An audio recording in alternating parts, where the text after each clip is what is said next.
సంవత్సరం ఎకరానికి రూపాయలు 12,000కు పెంచడం జరిగింది. వ్యవసాయ యోగ్యమైన అన్ని భూములకు ఈ సహాయాన్ని ఈ నెల 20 వ్యవసాయ యోగ్యం కాని భూమికి ఈ సహాయం వర్తించదు. పెట్టుబడి సహాయం చేసుకోవాలని కోరుతున్నాము. కొత్త రేషన్ కార్డులు ప్రభుత్వం దగ్గరున్న వివరాలు ఆధారంగా రేషన్ కార్డులు లేని నిరుపేదలను గుర్తించి చేస్తున్నాము. మీ సేవ ద్వారా రేషన్ కార్డులు అదనపు కుటుంబ సభ్యులకు చేర్చడానికి వచ్చిన దరఖాస్తును గ్రామ సభ ద్వారా ఆమోదించుకొని అదనపు కుటుంబ సభ్యులను చేర్చడానికి ఏర్పాటు చేస్తున్నాము. చేయబడతాము. అదేవిధంగా ఈ రోజు గ్రామ సభకు హాజరు కాలేని వారు మండల కేంద్రాలలో ప్రజాపాలన కేంద్రాలలో కూడా దరఖాస్తులను కట్టుకోవడానికి కావలసిన స్థలాన్ని పరిశీలించి ఫోటోలు కూడా తీసుకోవడం జరిగింది. 40 ఏళ్లలోపు వితంతువులు, పారిశుద్ధ్య కార్మికులు, అంగవైకల్యం గలవారు, భూమి లేని నిరుపేదలు మరియు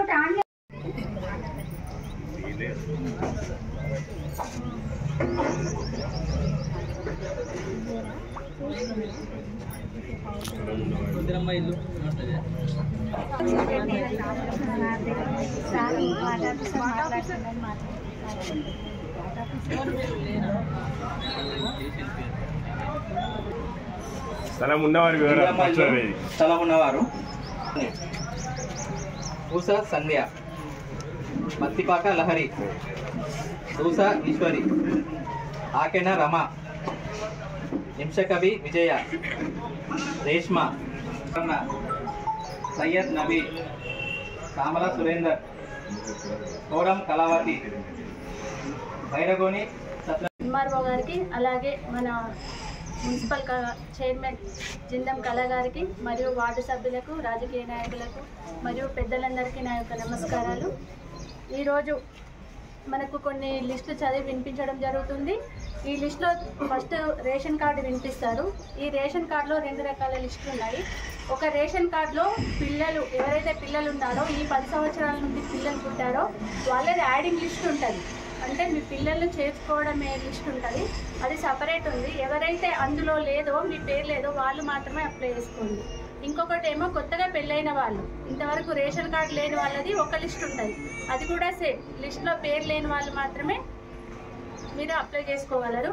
అలాగే ఇందిరమ్మ ఇండ్ల కోసము, అలాగే 5 లక్షల కోసము అప్లై చేసుకున్న వాళ్ళని 2 రకాలుగా లిస్టు తయారు చేయడం జరిగింది. ఇందులో 5 లక్షల కోసం అప్లై చేసుకున్న వాళ్ళ లిస్టు ఈరోజు చదివి వినిపించడం జరుగుతుంది. ఇంకా ఇందిరమ్మ ఇళ్ళది మీది ఫోటోలు ఎవరైతే మీ ఫొటోస్ తీసుకొని వెళ్ళారో ఆ లిస్టు మాత్రం ఇంకా బయటికి రాలేదు. మీరు ఈ లిస్టులో ఉంటేనే ఇది ఫైనల్ లిస్ట్ అని మాత్రం ఎవరు అనుకోవద్దు. ఇందులో కూడా ఎవరైతే ఈ పథకాలకి అర్హులై ఉంటారో వాళ్ళకు మాత్రమే ఈ పథకాలు వర్తిస్తాయి. ఇది ఫైనల్ లిస్ట్ కాదు.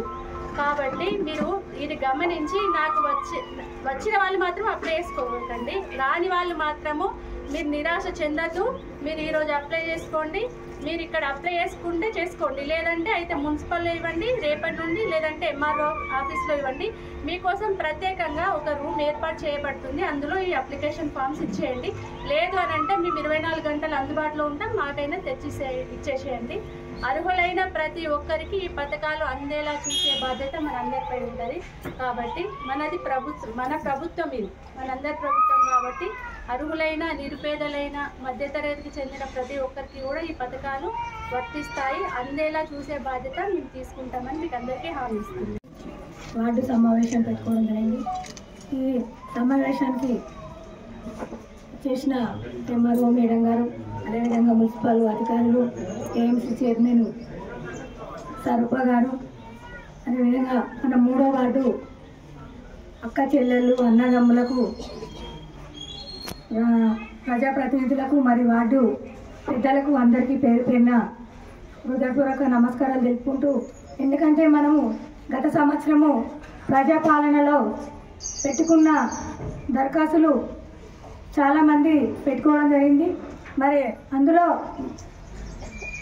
కొందరికి పేర్లు వచ్చినాయి, కొందరికి రాలేవు. మరి రాని వాళ్ళు కూడా ఈరోజు కూడా మళ్ళీ అప్లికేషన్ పెట్టుకోవాలి.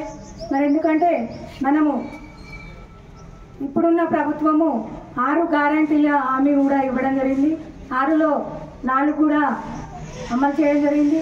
మరి ఎందుకంటే మేము మన ప్రజలు మన నిరుపేద ప్రజలకు ముఖ్యంగా రేషన్ కార్డు మరి ఇందిరమ్మ ఇండ్లు కోసం ఇది వస్తుందా లేదా ఏముందే అది మీరు చూసుకోవడానికి అవకాశం ఉంటుంది. తర్వాత కొత్త రేషన్ కార్డుల గురించి మనకి ఇప్పుడు 2 రకాల లిస్టులు వచ్చినాయి. ఒకటి కొత్తగా నమోదు చేసుకోవడానికి వచ్చిన దరఖాస్తుల వివరాలు ఇక్కడ చదువుతారు ఇప్పుడు. రెండవది పిల్లలను కానీ వేరే కొత్తగా ఎవరైతే పేరు నమోదు లేకుండా ఉన్నారో వారి వివరాలు కూడా వచ్చినాయి, అవి కూడా చదువుతాము. మీరు తొందరపడి దరఖాస్తు చేసుకోవడం అవసరం లేదు. అవి వచ్చినాయా లేదో చూసుకున్న తర్వాత దరఖాస్తు చేసుకోండి. 2 లిస్టులు ఇక్కడ చదువుతాం. మీకు కొంచెం సైలెంట్గా ఉండి మీరు వింటే మీకు వీలొస్తుంది. మళ్ళీ తర్వాత మాది వచ్చిందా అంటే అది చూసి చెప్పడం కష్టం అవుతుంది. కాబట్టి మీరు చదివినప్పుడే కొంచెం జాగ్రత్తగా వినండి. ఇందిరమ్మ ఇల్లు కూడా 2 రకాలుగా వచ్చినాయి. ఒకటి స్థలం ఉండి ఇల్లు లేని వారి వివరాలు ఒకటి, స్థలం లేకుండా ఇల్లు లేని వారి వివరాల జాబితా ఒకటి వచ్చింది. ఈ జాబితాలు చదివి వినిపించినప్పుడు మీరు విని ఎవరికైతే దరఖాస్తు పెట్టుకోవాలనుకుంటున్నారో లేకుండా దరఖాస్తు ఇక్కడ చదివినప్పుడు రాలేదు వాళ్ళ పేరు అనుకుంటే పెట్టుకోవచ్చు. ఇదేం తొందరపడాల్సిన అవసరం ఏం లేదు. ఈ రోజే పెట్టుకోవాలి, ఇప్పుడే పెట్టుకోవాలి, మేము లేము కదా అని అంత అవసరం బాధపడాల్సిన పని లేదు. ఇది నిరంతర ప్రక్రియ కాబట్టి ఇప్పుడు పెట్టుకోకుండా తర్వాత పెట్టుకున్నా వస్తాయి. ఈ రోజు కాకపోయినా రేపైనా మనము ఇక్కడ ఉంటారు వీళ్ళకి ఇవ్వచ్చు. ఇక్కడ లేకుండా మీరు మండల ఆఫీసులలో కావచ్చు, మున్సిపల్ ఆఫీసులో కావచ్చు మీ దరఖాస్తులు పెట్టుకోవడానికి అవకాశం ఉంటుంది. కాబట్టి కొంచెం జాగ్రత్తగా శ్రద్ధగా వినండి. మీ పేరు వచ్చిందో లేదో చూసుకోండి. అవసరం నిమిత్తం మాత్రమే మనము కోరుతున్నాము. ఎందుకంటే మరి ఏ ప్రభుత్వాలైనా కూడా మరి అర్హులైన ప్రజలకు అన్నీ అందిస్తేనే చాలా బాగుంటుందని మేము కోరుకుంటున్నాము. మరి అంతేకాకుండా కూడా గత ప్రభుత్వంలో మన వార్డులో మరి డబుల్ బెడ్రూమ్ వచ్చిన వాళ్ళు మరి రాని వాళ్ళు కూడా ఇందిరమ్మ ఇండ్లకు మరి జాగా ఉన్న వాళ్ళు లోన్ కూడా పెట్టుకోవడం జరిగింది. మరి వారిని కూడా పూర్తి స్థాయిలో గుర్తించి వారికి కూడా ఇవ్వాలని మేము కోరుకుంటున్నాము. మరి మన మీ సేవల పేర్లు పెట్టుకున్న మన పిల్లలు రేషన్ కార్డు అయినాక పిల్లలు అయిన వాళ్ళకు కూడా అవి కూడా ఇంతకుముందు మేడం గారు చెప్పడం జరిగింది. మరి అందరూ పూర్తి స్థాయిలో దీన్ని వినియోగించుకోవాలని కోరుకుంటూ ఈ 3వ వార్డు గ్రామ సభకు చేసిన వార్డు ప్రజలందరికీ మరొకసారి ధన్యవాదాలు తెలుపుకుంటున్నాం.